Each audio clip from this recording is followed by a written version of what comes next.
Hello students, today we discuss third chapter, that is current electricity. This weightage of this chapter for your board exam is 9 marks. So all type of questions may be asked, that is 1 marks, 2 marks, 3 marks and 4 marks also. Now this chapter is important not only for your board exam, but this chapter is important for practical also, because from 18 experiment 5 experiment based on this chapter. We can divide this chapter in 3 parts. First is related with current, second part is related with resistance, and third part related with some equipments which is used to measure resistance and EMF, and third part is important for your practical. So now we start this chapter. Listen students, some points of this chapter you have already learned in 10th standard. So here we have to revise some points we have to revise in this chapter. So first point is electric current. So what is electric current? In first and second chapter, we discussed about the effect of stationary charges. Whenever your charge is in a steady position, it creates some effect. And which type of effect is produced, we have already discussed in first and second chapter. But in this chapter, we have to move our charges. And whenever your charges is in a moving position, they create some effect. An effect of moving charge is known as current. So here we have to discuss about current in details. So we suppose that in a conductor, charges are flowing in a conductor. Suppose Q amount of charge is flowing in this direction, minus Q amount of charge is flowing in this direction. So what is the total charge? So see, you can observe that Q amount of charge is flowing in this direction, and minus and same amount of charge is flowing in opposite direction. So definitely the total charge flowing through this conductor is Q minus Q, that is equal to 0.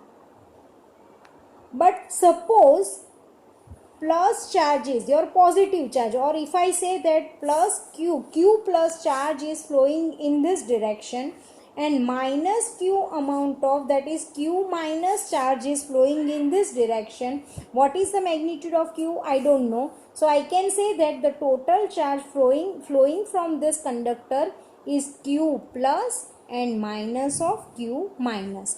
So what is the meaning of this? It means the total amount of charge flowing through the conductor is nothing but the algebraic sum of charges. It is not compulsory that each and every time same amount of charge, or in other words we can say that a steady current flow is produced in a conductor. So here we suppose that in time interval delta t, suppose delta q amount of charge is flowing, right? In time interval delta t, delta q amount of charge is flowing through the conductor. Then what is the amount of current? So according to definition, current I is the amount of charge flowing through the conductor in a delta t time duration. That is current can be written as delta Q upon delta T. If this time duration is very small, or another words we can say that if limit delta T tends to 0, then in this case we can say that I is equal to dq by dt or q by t. This is the standard formula for current, or I can say that this is the first formula of current, because in this chapter we have to derive so many formulas for current. So this is the first formula of current. From this formula we can give the definition of current also.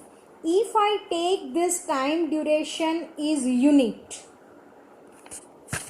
then what is the definition of current? So from this formula I can give the definition, that is current is the amount of charge flowing through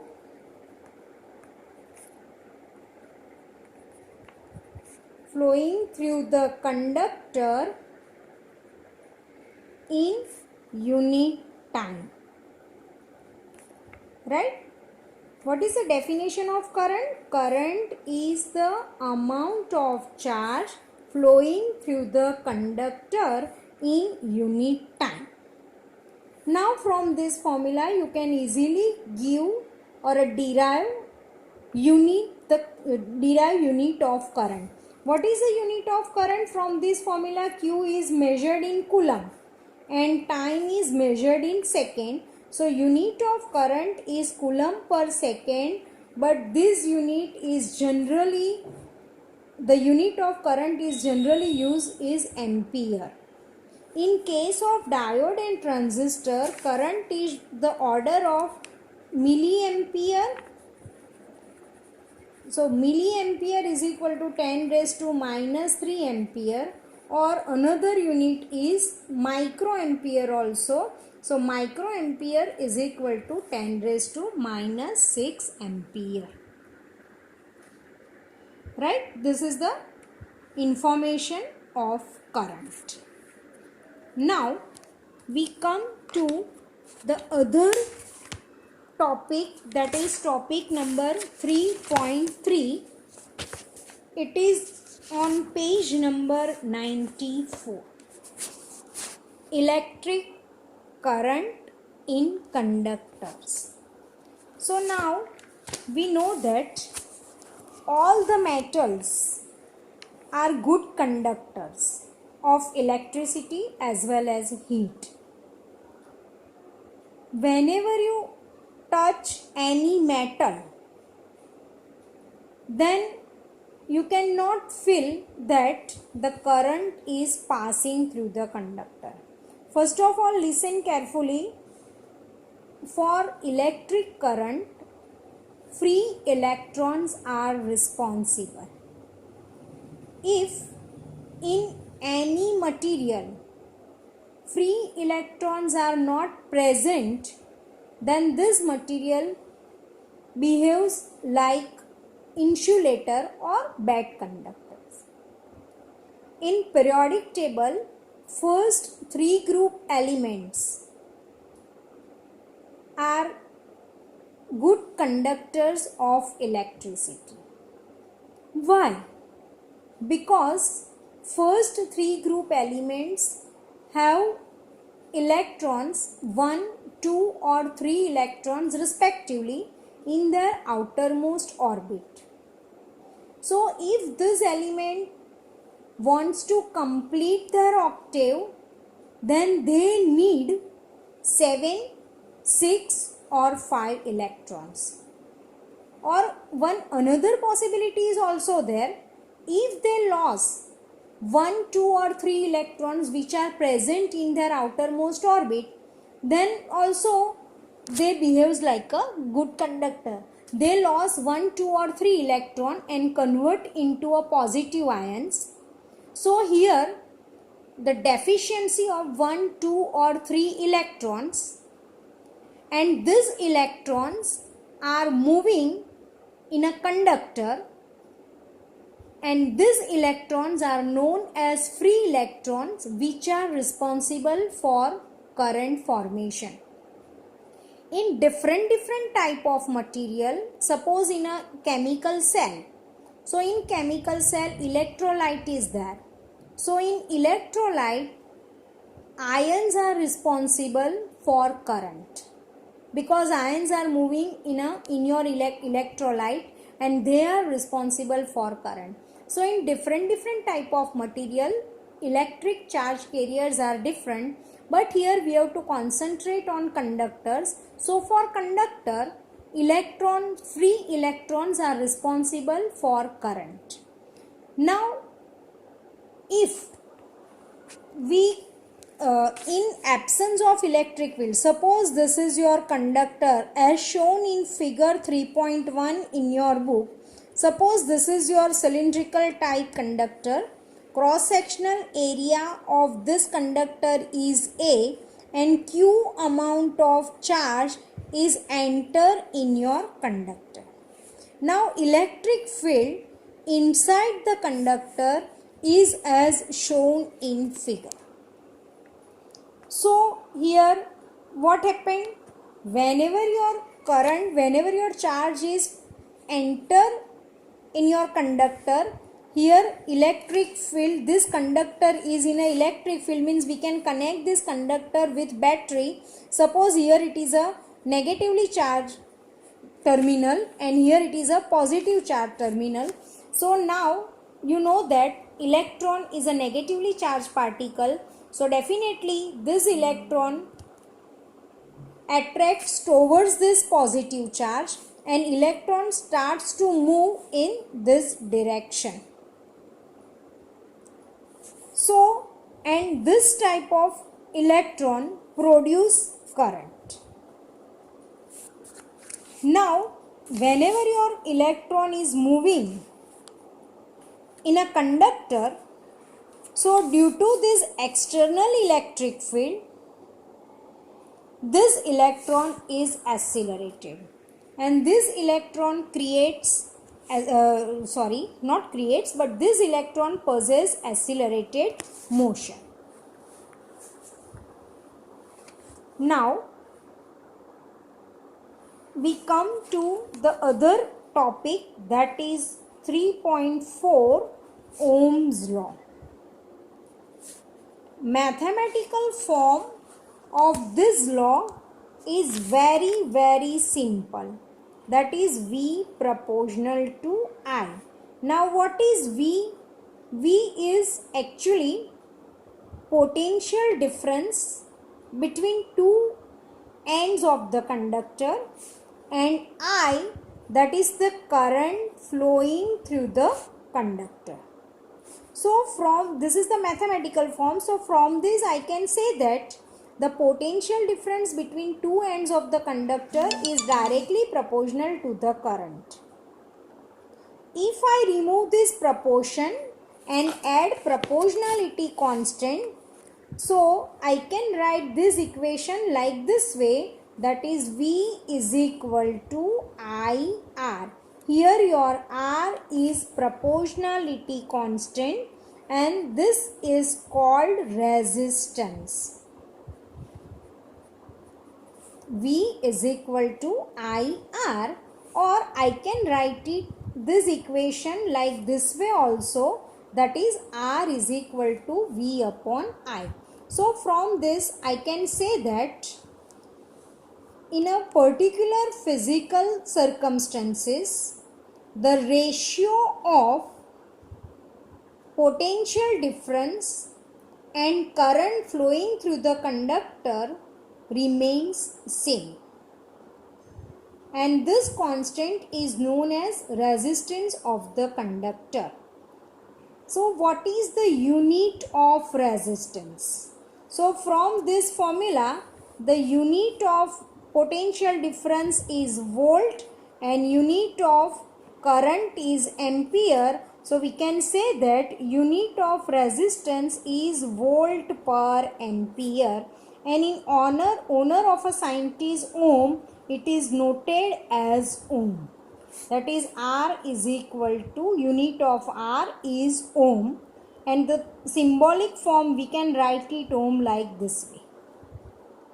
Now R is resistance, and I have used one word in statement of Ohm's law, in particular physical circumstances. So what is the meaning of this? It shows that particular physical circumstances mean if you don't change the atmosphere, it means the pressure or temperature or etc., then in this case this law is true, that is ratio of V and I remains same.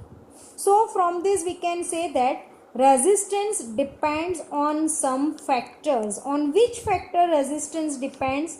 So first is material. It should be understood, material means if we change, instead of copper, if I take iron or aluminium, then definitely material changes, the resistance changes. Secondly, it depends on dimensions. What is the meaning of dimensions? Dimensions means area as well as length. So the resistance of any conductor depends on second factor, that is area and length, and third, it depends on temperature. How it depends on temperature we will discuss in next topic, but how it depends on area and length we discuss in same topic. Right? So this is important for 1 marks question or application based question, that is resistance depends on material, dimensions and temperature. So how it depends on dimensions we will discuss in this topic.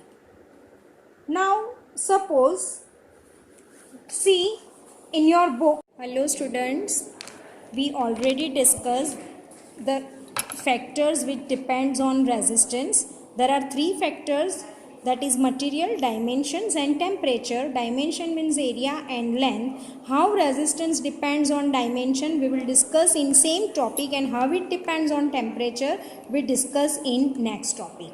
So now for this, just concentrate on figure 3.2a, page number 95 in your book.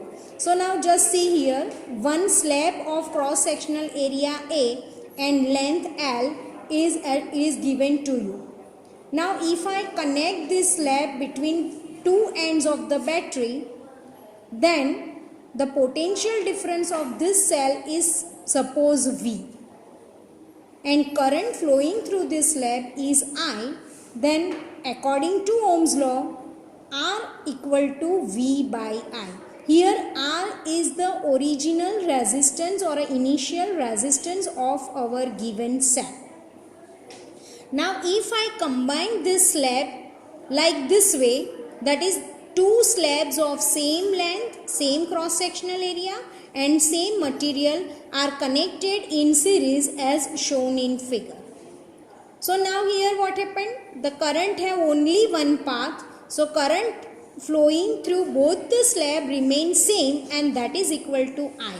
But what about potential difference? So potential difference of first slab is V. Potential difference of second slab is also V. So V plus V, it is 2V. So the potential difference of the combination of this two cell is equal to 2V. So if I apply Ohm's law and suppose the equivalent resistance or a resistance of this given combination is Rs, then Rs can be written as V upon I, but here our V is equal to 2V, so 2V upon I. But V upon I is nothing but the initial resistance of one cell, so V upon I can be written as R, so my equation becomes Rs is equal to 2R. So now see here, if I combine same slab, same slab, So due to this length increases, so definitely resistance also increases. It increases by 2 times.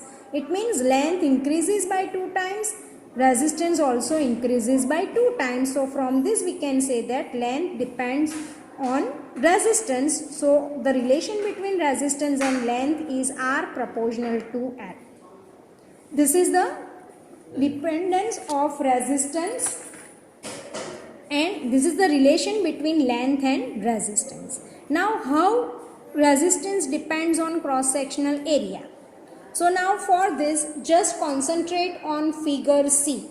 Here you are same slab, but I divide this slab in 2 equal parts such a way that cross sectional area becomes half, like this way. So here we can consider that 2 slabs, one is upper slab and other one is lower slab, both are of same material, same length, but cross sectional area is also same, but it is half of the origin. So now here what happened, whenever current is flowing through this, then current is divided in 2 equal parts. Because both the slab are of same material, same length, but cross sectional area is half, so definitely our current is divided in 2 equal parts, that is I by 2 current is flowing through this slab. So if and suppose the equivalent resistance of this combination is Rp, then according to Ohm's law, Rp can be written as V upon I by 2. Denominator of denominator becomes numerator, so Rp is equal to 2 times V by I. But we know that V by I is the original resistance of the slab. So instead of V by I, now I can write here R. So Rp is equal to 2 times R. Now see here, cross sectional area decreases. But what is the effect on resistance? Definitely from this formula we can say that resistance increases. So here cross sectional area decreases, resistance increases. It shows that the relation between resistance and cross sectional area is inversely proportional. That is R proportional to 1 by A. If I combine both this result, then I can write here R proportional to L by A. If I remove this proportion and add some proportionality constant, then now my equation becomes R is equal to rho L upon A. Here your R is constant, and this constant is known as resistivity or specific resistance. In your book, resistivity word is used, while in your practical, specific resistance word is used. So resistivity as well as specific resistance both are similar words. So now we have to derive the but the unit of resistivity. So for this, just substitute the unit of all other physical quantities. So unit of resistance is ohm, unit of resistivity is unknown, unit of length is meter, and unit of area is meter square. So meter is cancelled from numerator and denominator, and this meter goes this side, so it is in a numerator. So the unit of resistivity rho is equal to ohm into meter. Now if I want to give the definition of resistivity, then what I have to do, just take length as well as cross sectional area unit. See here, that is R equal to rho L upon A. So if I take the length of the conductor is 1 unit, that is 1 meter, and cross sectional area of this conductor is 1 unit, that is 1 meter square, then in this case I can write R equal to rho. So what is R? R is nothing but the resistance of conductor. So if I want to give the definition of resistivity, then I can write it like this way, that is resistivity is the resistance of a conductor of unique length and unique cross sectional area. What is the definition of resistivity? That is, resistivity is the resistance of a conductor of unit length and unit cross sectional area. That is, rho means resistivity does not depend on dimension. It depends only on material and temperature. Now, so from this we can say that resistivity depends on temperature and material only. This point is important for 1 marks question in JEE as well as NEET as well as your board exam also. In exam, the question is asked like this way. Suppose we increase the length of a conductor 2 times and area and cross sectional area of this conductor decreases by 2 times, then what is the resistivity of new conductor? So definitely your answer is there is no change in resistivity because material is same, so definitely resistivity does not change. But what is the effect produced on length? So now see here, if length is increased by 2 times, so and we know that R proportional to L, so definitely your resistance also increases by 2 times. Area decrease by 2, then definitely area is inversely proportional to resistance, so your resistance increase by 2.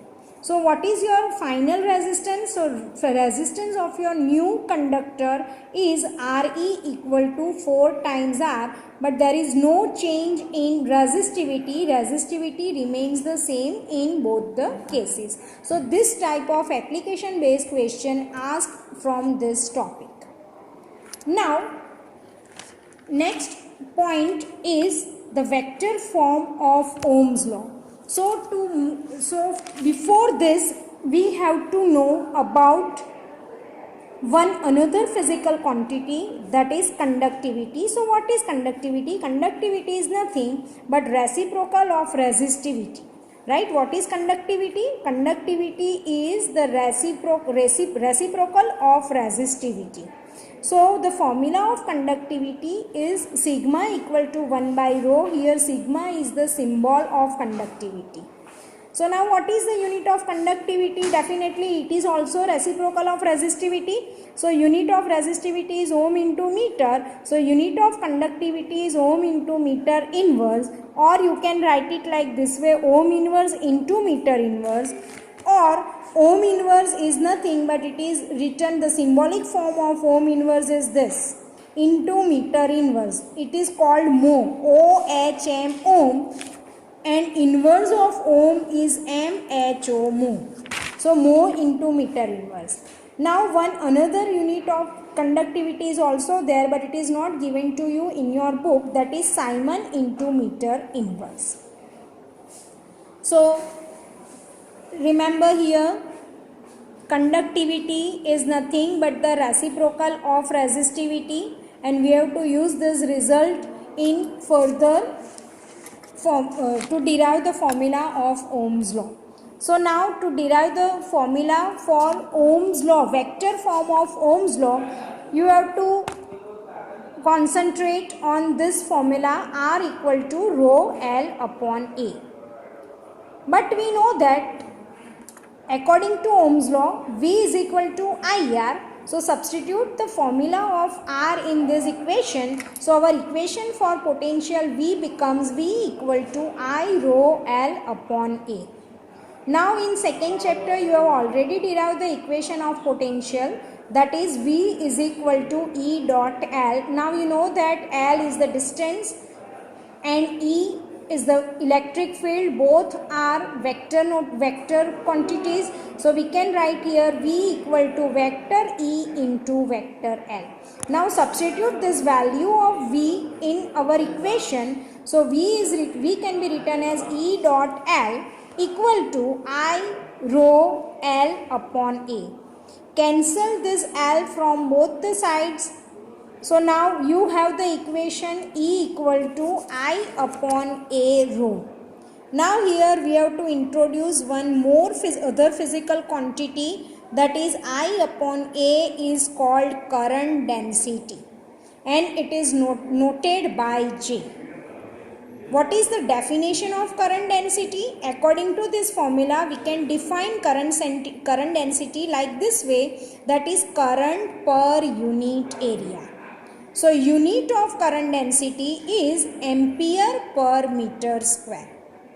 So now come to this formula. Instead of I upon A, now substitute current density J. So E equal to J rho. Current density is also a vector quantity. Now take this rho this side. So E upon rho is equal to J. I can write this equation like this way also. E equal to 1 upon rho. E into 1 upon rho equal to J. But we know that 1 upon rho is equal to sigma. So instead of 1 upon rho, I can write here sigma. So E dot sigma is equal to J. It means the direction of current density is in direction of electric field. And this is the relation between current density and electric field. So this is the second formula of current density. First formula of current density according to definition, J is equal to I upon A, and second formula of current density is J equal to E into sigma. We have to derive one more relation of current density in next session. So in next session we will discuss about mobility, drift velocity and limitations of Ohm's law. This topic is important for 2 marks theory based question. Okay, thank you.